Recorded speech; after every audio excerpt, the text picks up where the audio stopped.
Hoje, vamos retomar nossa conversa sobre um tema de grande importância e interesse: a escatologia.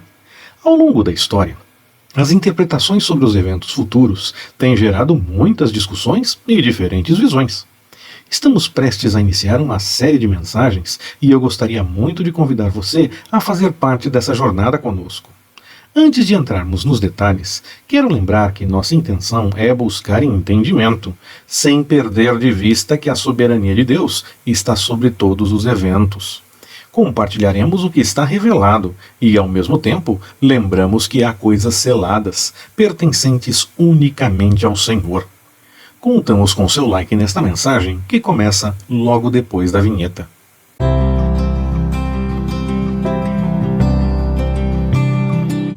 Olá, Pastor Ricardo na área, graça, paz e alegria. Ainda estou esperando o mês de janeiro de 2024, permitindo o Senhor, para começarmos a conversar a respeito de temas da escatologia e as várias formas de interpretação desses temas. E eu falo assim porque eu entendo que o que nós temos por aqui é realmente uma conversa, porque você pode participar. Convido você a fazer isso pelo espaço de comentários, para que essa nossa conversa possa realmente ficar completa. Registre por ali, além das suas perguntas a respeito desta mensagem, alguns temas da escatologia que você gostaria que nós tivéssemos por aqui para que possamos realmente conversar. O primeiro tema que nós teremos por aqui será sobre o milênio. Acredito que teremos 5 mensagens sobre esse tema. Eu espero que todas numa mesma semana, permitindo o Senhor. A cada dia, a ideia será apresentar uma forma de interpretação a respeito do milênio. A primeira mensagem será mais uma introdução, acredito que seja assim possivelmente, mas as demais, uma a cada dia, querendo falar de uma das formas que o milênio é interpretado dentro do cristianismo ao longo dos anos. Pelo menos as interpretações que são mais comentadas. Mas eu estou aqui com muita vontade de conversar sobre esse tema e, buscando orientação no Senhor, entendi que temos algo para conversar como um esquenta para essas outras conversas a respeito dos temas dentro da escatologia. Esta será a nossa segunda conversa. A primeira foi entre o revelado e o selado, e você encontra ela aqui no canal do Ministério Compartilhando. Também vai estar aqui no link da descrição o link para acessar essa mensagem no YouTube. Antes de entrar na mensagem de hoje, propriamente dita, eu ainda quero fazer a você um convite. Além de comentar nessa mensagem com suas perguntas e as suas sugestões de temas dentro da escatologia para que nós possamos conversar, eu peço também que você compartilhe essa mensagem com outras pessoas, para que mais gente saiba que estamos nos preparando para conversar sobre esse tema. É algo que as pessoas gostam muito, e até quem não gosta acaba achando importante e acaba conversando sobre isso, acaba se interessando pelo menos por mensagens a respeito desse tema. Então imagina quem realmente se interessa e gosta. Há muita coisa que é falada sobre escatologia, muitas vezes defendendo uma das linhas de interpretação, outras com informações até desencontradas e com preocupações que não são as mais adequadas, porque parece que o que chama a atenção, então as pessoas falam realmente disso e tem certos pontos em que tentam emplacar algumas interpretações para gerar uma interação, mas eu prefiro ficar focado no que eu encontro realmente na Bíblia e conversar sobre os diferentes encaminhamentos de interpretação, ainda que haja um que me chame mais a atenção e penso que será, ao menos o mais próximo dessa forma como eu entendo o desenrolar dessas coisas. Aliás, esta mensagem tem uma preocupação. O que nós conversamos sobre escatologia? O que chama a atenção? O que nos preocupa em alertar? Será que estamos realmente no caminho certo? Eu insisto que há uma forma, dentre as várias interpretações, que faz mais sentido para mim. Parece que se encaixa mais com o que está revelado pelos profetas, nas falas de Jesus sobre esse tema e também no Apocalipse. Mas eu realmente não estou preocupado com a literalidade do que eu entendo. Espero pelo mover do Senhor na história, e esse será literal, seguindo a forma como ele mesmo entendeu desde o começo que as coisas deveriam acontecer. Não penso que devemos deixar o assunto para lá, porque o que acontecer será o melhor de Deus e então basta deixar rolar. Não entendo dessa forma. Entendo que há coisas que estão reveladas e essas pertencem a nós e aos nossos filhos, às nossas filhas. Agora, não posso esquecer que há o que está selado, e essas coisas pertencem ao Senhor. Deuteronômio 29 trata disso, e conversamos exatamente sobre essa questão naquela primeira mensagem que eu já recomendei com o título Entre o Revelado e o Selado. Insisto que na descrição desta mensagem no YouTube, você encontra o link para acessar essa mensagem anterior. Diante do que está revelado, nós temos que nos debruçar, conversar, estudar. Não só podemos, mas devemos. Se foi revelado é para nós e nossos filhos, nossas filhas. Mas precisamos tomar cuidado com duas coisas. 1. Falar apenas do que está revelado.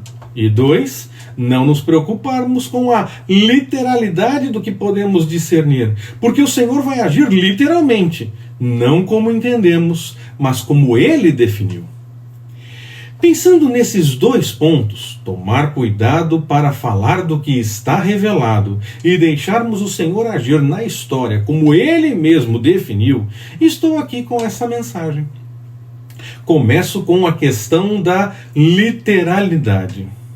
Os sacerdotes, os fariseus, os doutores da lei, os escribas, quer dizer, a elite religiosa dos dias de Jesus, esperava pela literalidade da revelação de Elias. Eles sabiam que isso era necessário com base na interpretação das profecias. Elias tinha que vir. E a profecia se cumpriu literalmente. E na história ela aconteceu. Elias veio, mas não como os estudiosos entendiam e ensinavam para as outras pessoas. Porque eles ficaram preocupados com a literalidade da vinda do Elias, eles literalmente não entenderam que Elias veio em João, o Batista. Quando nos preocupamos em definir a forma literal dos acontecimentos, corremos o risco de não ver o mover de Deus, que vai agir literalmente como foi revelado, mas não precisa necessariamente agir literalmente como nós definimos. Precisamos buscar no Senhor o discernimento para entender o mover de Deus na história. Há eventos que as profecias, que Jesus, que o Apocalipse tratam e que vão acontecer literalmente.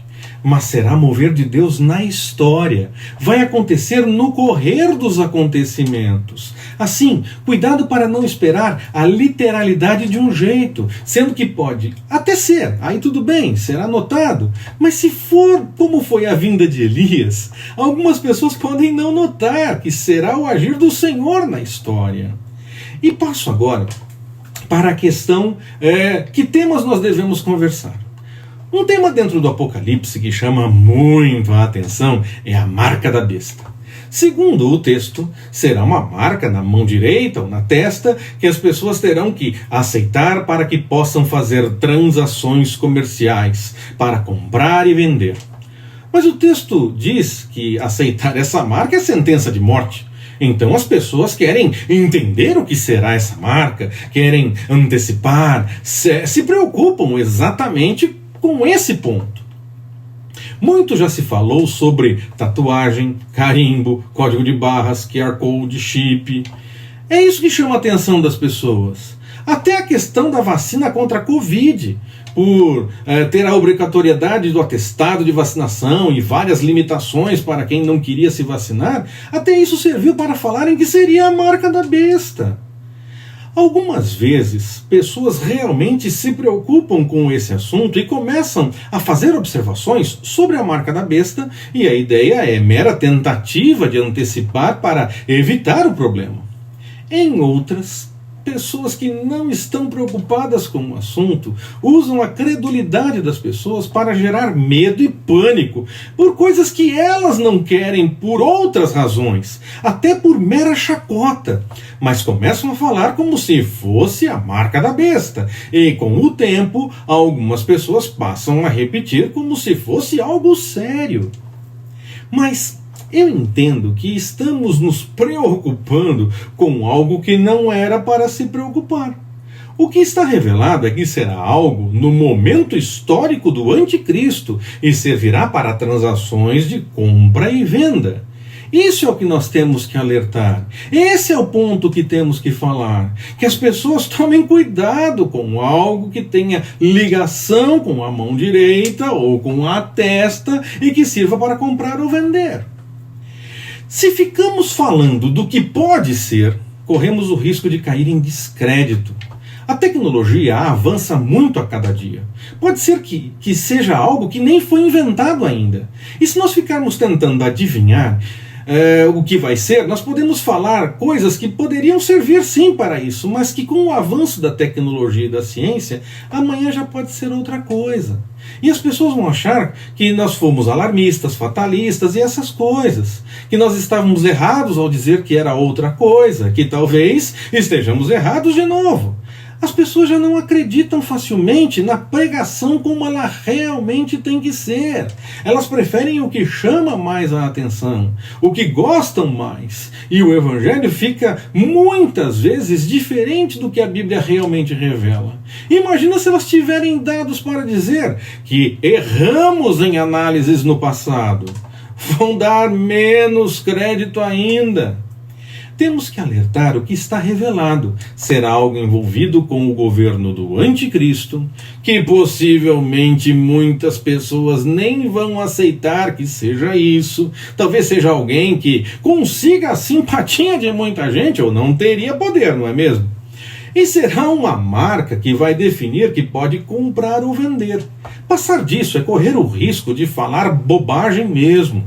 Ainda que chame mais a atenção do alerta dizer que possa ser isso, no máximo o que nós podemos dizer é que será algo como, parecido, serve como exemplo, ou até pode ser literalmente, mas que será apenas naquele momento histórico que cumpra a questão de obrigatoriedade de compra e venda.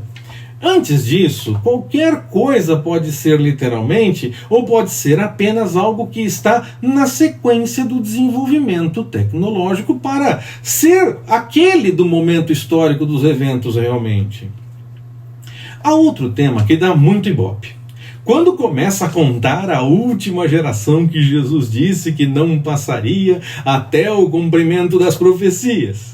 Há um entendimento que isso será contado a partir do momento que os judeus controlarem Jerusalém. Alguns entendem que aconteceu em 1967 e a geração em curso seria a última. E aí então se discute quanto tempo seria o máximo para uma geração de acordo com a Bíblia. 40, 60, até 100 anos se fala. Eu entendo que Jerusalém deve estar com os judeus para que se conte o tempo dessa última geração. E quanto tempo vai passar quando começar essa contagem? Não sei. Pode ser no mesmo dia, passar algum tempo, mas será no tempo de Deus. Os descendentes de Abraão, por exemplo, descendentes de Ismael, desde Gênesis já se fala que eles habitariam diante de seus irmãos e que haveria algumas complicações, como temos na região. Dê uma conferida em Gênesis 16:12. Gênesis garante a posse da terra para os descendentes de Abraão a partir de Isaque e de forma perpétua. Mesmo que eles desobedecessem e fossem levados para outros lugares, o Senhor os levaria de volta para essa terra. Com promessa bíblica, eu não discuto. Mas eu ainda não estou convencido que 1967 resolveu isso. Afinal, o templo não foi reconstruído para que seja profanado, como alertou Daniel e insistiu Jesus no mesmo alerta. Alguns entendem que a profecia de Daniel se cumpriu ainda antes de Jesus. Mas se Jesus disse que isso seria visto ainda, entendo que ainda não aconteceu.